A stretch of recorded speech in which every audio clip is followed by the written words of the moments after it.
It's finals weekend of the 2020 US Open, and it'll mark the 5th tournament that I've been a part of in some capacity. A lifelong baseball fan, yes, but sports in general have been a very integral part of my life. The first ever live sporting event I had ever attended was right here, 3.9 miles away from home, the Billie Jean King National Tennis Center. I was super little, and I think the year was maybe 2000 or 2001. It was qualifying week, where admission for the world-renowned event was free and tickets were not needed.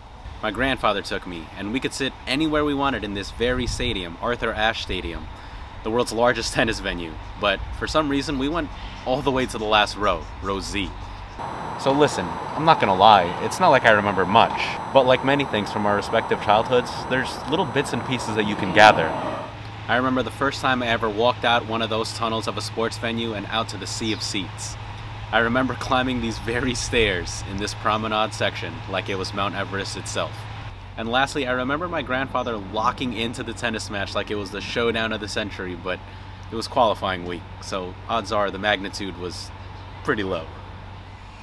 On August 18, 2020, my grandfather passed away. He was 83 years old.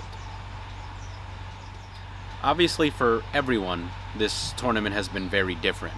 There's no roar of the crowd on a big point, or no scurrying to the closest available table in the food village, or even any trouble getting from one part of the campus to the other. But for me it was different knowing that my grandfather wasn't tuning into the US Open tournament on TV the way he had the last couple decades since we last went together.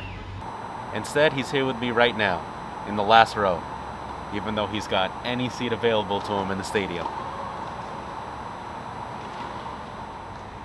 I think we all have places or things or moments that we have connections to, that we become attached to.